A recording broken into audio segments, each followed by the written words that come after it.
Tonight on Oswego Now, as the protests in support of the Palestinian people spread to college campuses across the country, see how it's spreading to Oswego as well.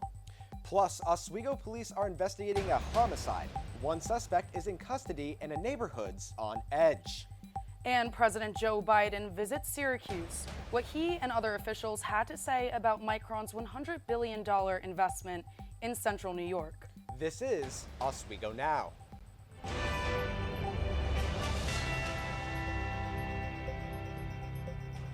Good evening and welcome to Oswego Now. I'm Megan Gagno. And I'm Thomas Caffarella. On college campuses across the country, the number of rallies being held in support of the Palestinian people continues to grow, spreading to college campuses in New York like Cornell and Columbia. The members of Oswego's Students for Justice in Palestine group are joining those nationwide rallies. Their first march was held last month. Another is about an hour from now. Oswego Now reporter Kaylee Richmond is outside of Culkin Hall where that rally is scheduled to take place at 5:30. Kaylee, how is the organization preparing for the protest and what do the students hope to achieve? Thank you, Thomas and Megan. I'm here right outside of Culkin Hall, where in just an hour, students will be gathering in front of this building to petition the university to divest from Israeli pensions and funding that sponsor the institution. But before any protesting begins today, students gathered in the Marano Campus Center to make posters and signs for this afternoon's rally. I talked with SJP President Kaylin Jimenez, who is disappointed in the college, saying that the organization will not stop until the university takes actions. And with the protests happening on campuses across the country, she says she's proud to be a part of the nationwide movement. Let's continue to fight for Palestinians. They have not heard us, they have not listened to us, and they remain stay complicit, which means we must continue to agitate.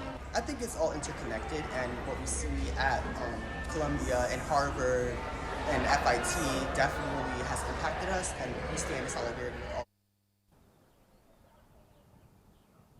Protesters will gather here in front of Culkin Hall at 5:30, but Oswego Now will keep you updated as this protest progresses. But for now, reporting for Oswego Now, I'm Kaylee Richmond. Thomas? Thank you, Kaylee. And a developing story happening here in the city of Oswego. Just before midnight, city police discovered a male victim dead from a gunshot wound. The call started as an assault complaint over on East 10th Street. Oswego police were still on the scene this afternoon. We're told by investigators the suspect fled the scene but was found in the city of Fulton and is currently being held there pending arraignment.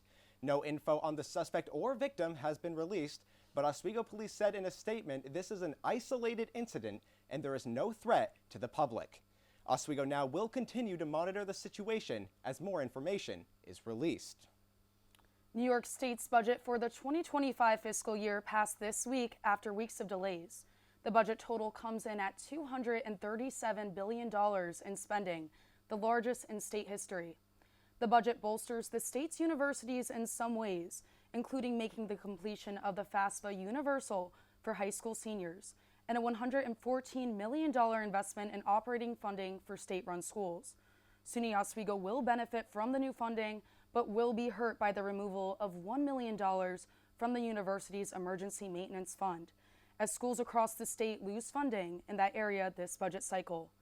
President Peter Wosu sent a statement to students Tuesday from SUNY Chancellor John B. King, outlining how these cuts will affect SUNY as a whole, but could not be reached for comment on how SUNY Oswego will be affected.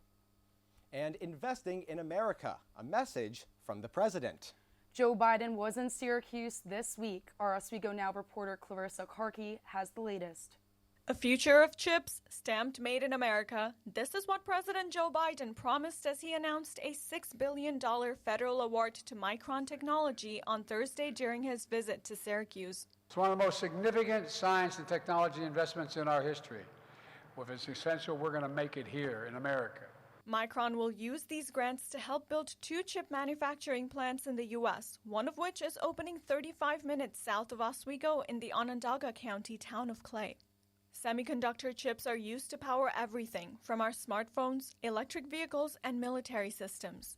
Senate Majority Leader Chuck Schumer says this investment will help make America a leader in global chip manufacturing. America's future will be built in Syracuse, not in Shanghai.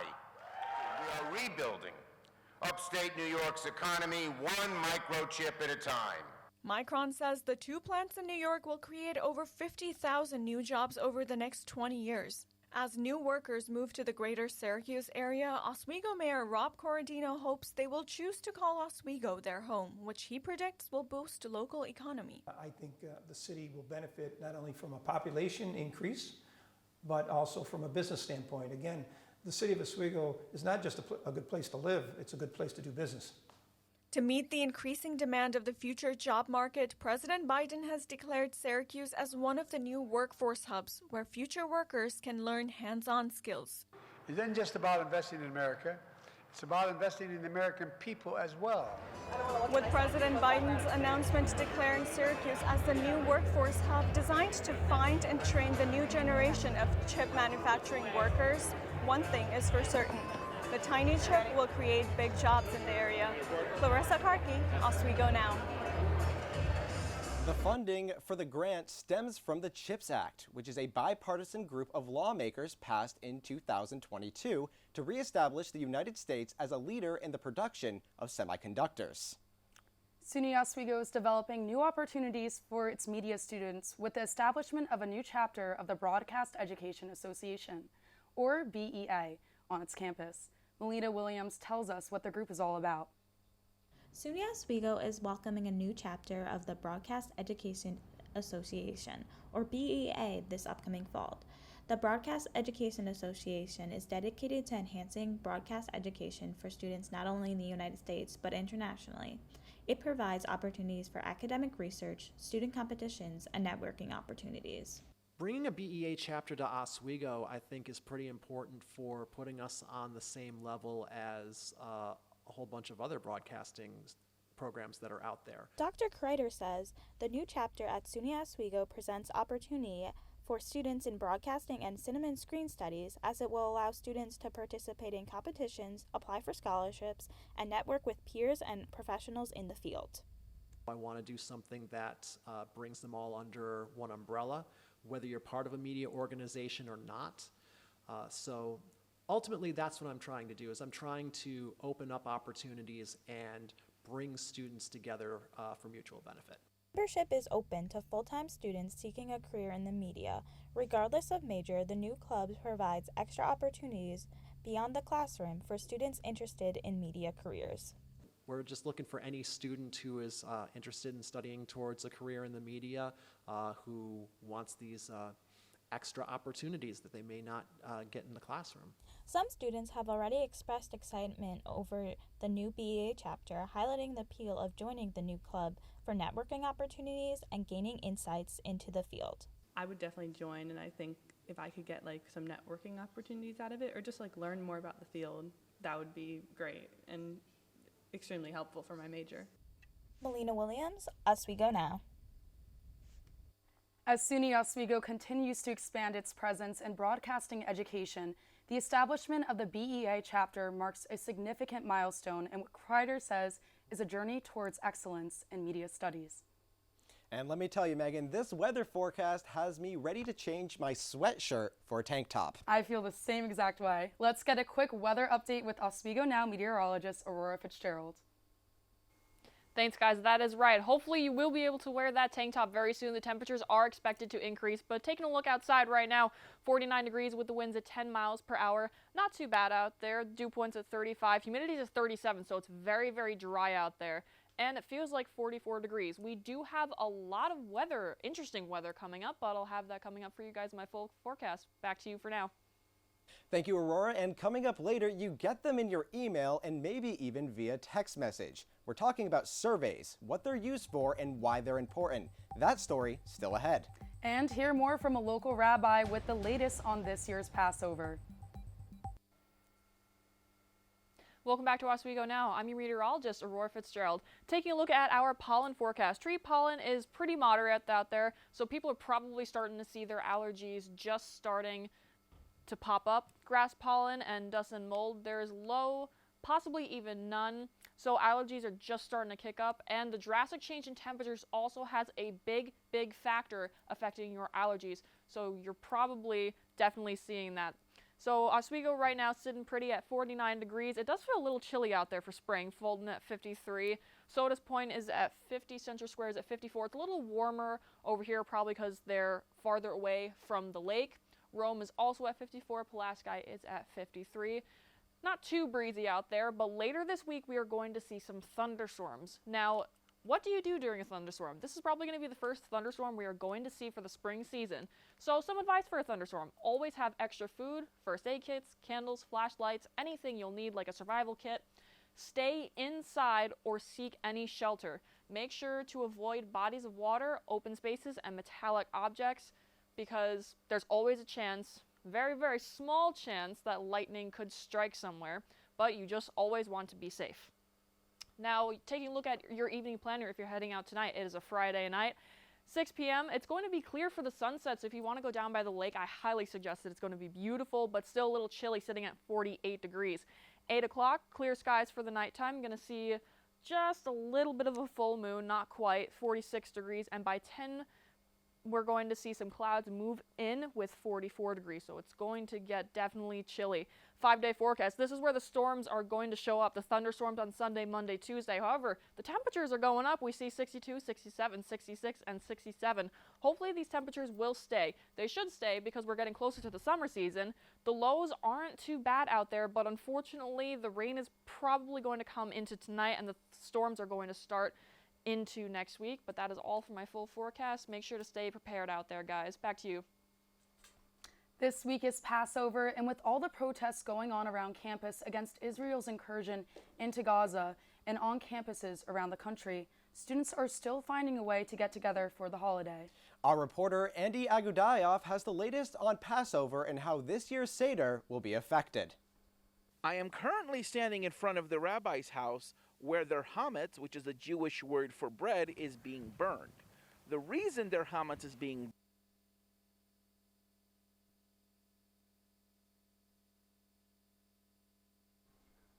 Coming up on Oswego Now this weekend, SUNY Oswego's Delsart senior dancers will say goodbye through a final performance. And up next, learn more about the importance of surveys populating your email. Welcome back to Oswego Now. If you've been ignoring survey emails, they serve a bigger purpose than just taking space up in your inbox. Oswego anchor Thomas Caffarella learns why they're important. Hello everybody, welcome back to Oswego Now. Today's guest with me is Deborah Furlong, Director of Research, Data, and Analytics at SUNY Oswego. Deborah, how are you today? I'm good. Perfect. I would like to talk to you about the importance of surveys on campus. So first off, can you tell me some of the goals of the IRA? The goals of my office, which is actually the Office of Institutional Research and Assessment, primarily collecting and organizing data, mostly quantitative data, to support executives to make the very best decisions on behalf of the campus and the students. We try to, to structure data and to organize it quickly so that campus decision makers can direct resources and know whether or not the things we're trying to do are having an effect. Gotcha. And so I've been seeing frequent emails in my inbox while here at SUNY Oswego from the Institutional and Research Data Analytics from SUNY itself. Yeah, let me tell you about the relationship between the campus and SUNY system when it comes to data and analysis. Every campus has an IR office, which is what I'm the director of here. And we focus on the data and the students at our campus. SUNY has a similar office, which is what you just said. It's Institutional Research and Data Analytics. We partner. So there are some projects that SUNY really cares about that they do, and then they share the results with all the campuses. And then there's some stuff that we just do on our own, for our own good.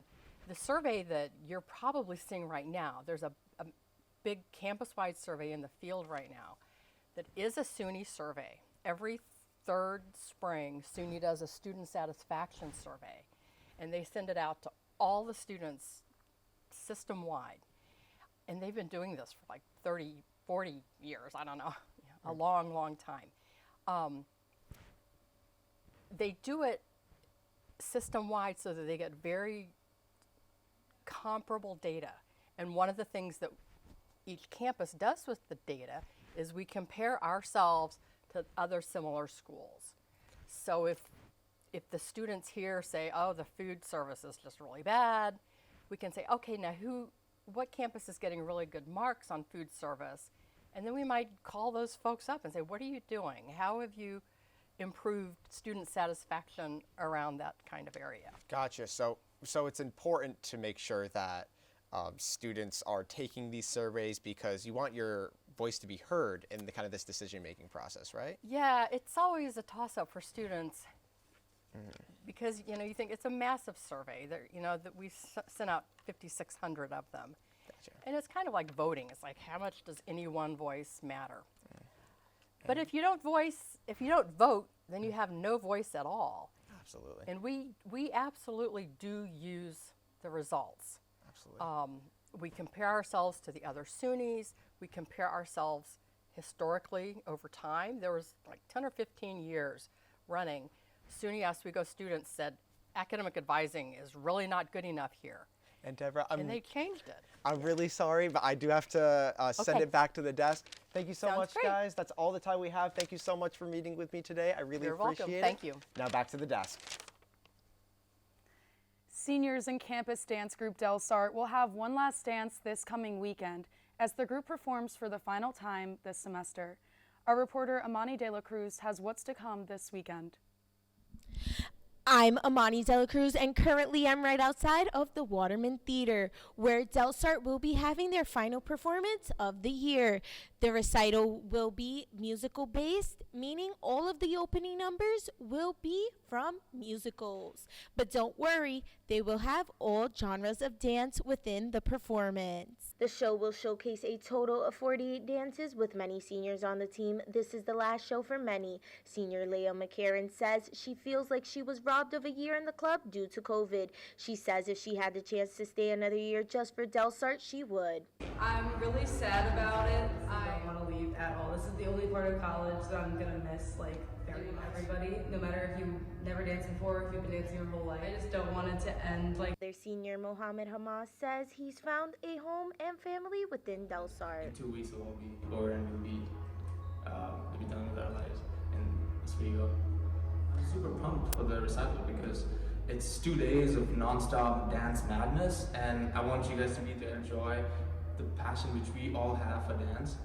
Be sure to come on down to Waterman Theater this weekend, Saturday at 7 p.m., Sunday at 2 p.m. Tickets are available at the box office, $7 for the general public and free for students. Amani De La Cruz, Oswego Now. Still to come, hear more from a student about their success story in the Oswego community. And the playoffs have arrived for one SUNY Oswego team, and a new honor society was created on campus. All that and more in sports right after the break. Welcome back to Oswego Now. I'm Brian Burrows with your Oswego Now Sports Report. If you're looking for something to do tonight, watching a spikeball tournament may be something to fill your time. Oswego's campus recreation spikeball tournament got underway at 4:30. This is the second semester they're running the tournament, and after a good turnout in the fall, Griffin Rinn, an intramural supervisor and one of the event organizers, said that they expect a similar turnout. Ran the same tournament last semester, and it was a great success. It took probably a couple hours, honestly, start to finish, because we had probably close to 20 different teams, just teams of two, but double elimination we're planning on doing, so you get a fair amount of games in, and yeah, it's going to be a lot of fun. We'll have a lot of people there. The tournament is taking place on the lawn in front of Onondaga Hall. From one of the fastest growing games in the country to one of the oldest, the regular season is coming to a close for the Oswego men's lacrosse team. They play their final game against the Oneonta Red Dragons tomorrow on the road. The Lakers currently sit in third place with the Red Dragons in fifth, one game behind. A win for either squad will guarantee a playoff spot. The opening face-off is set for 1 p.m. The Oswego women's lacrosse is headed down Route 104 tomorrow for a first-round matchup with the Brockport Golden Eagles.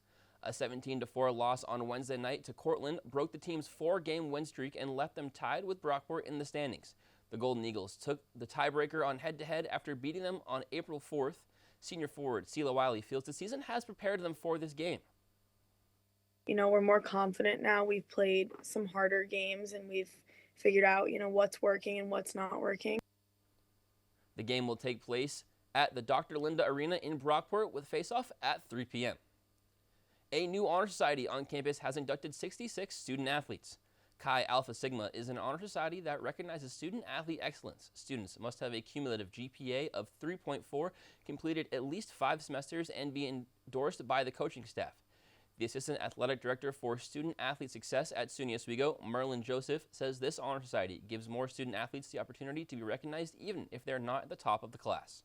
And it also ingratiates other student athletes that have high academic achievement, and maybe it's not the 1%, but it's also, you know, the top 25%. So you're talking about 3.40, but it's also, you know, you're trying to celebrate that and not just being like, well, it's not a 3.9, so we can't celebrate that. We wanted to find ways to celebrate even more excellence from student athletes, and, you know, we're excited about this moving forward.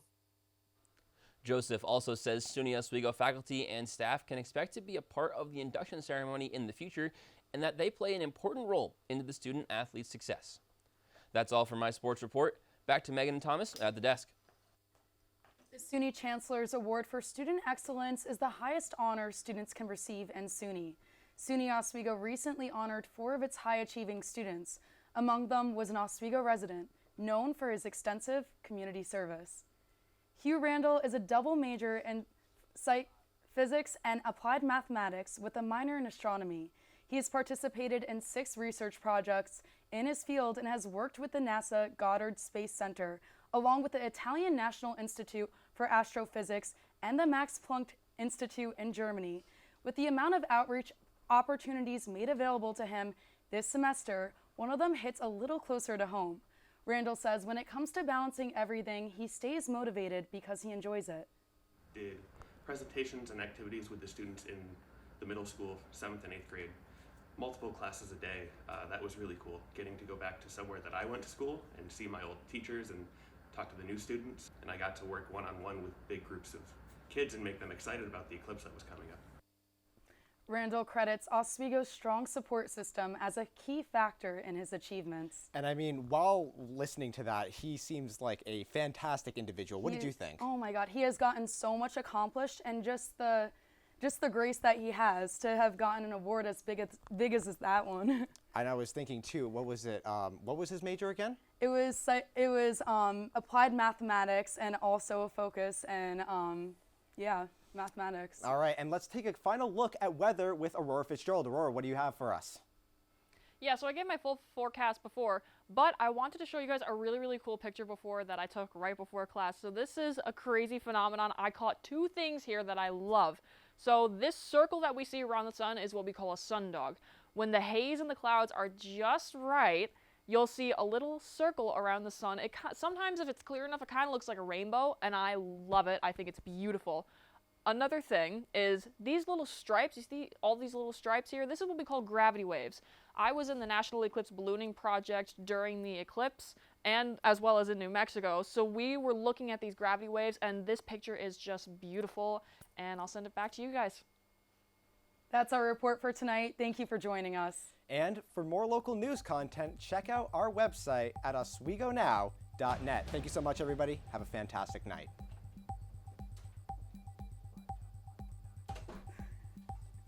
That was good.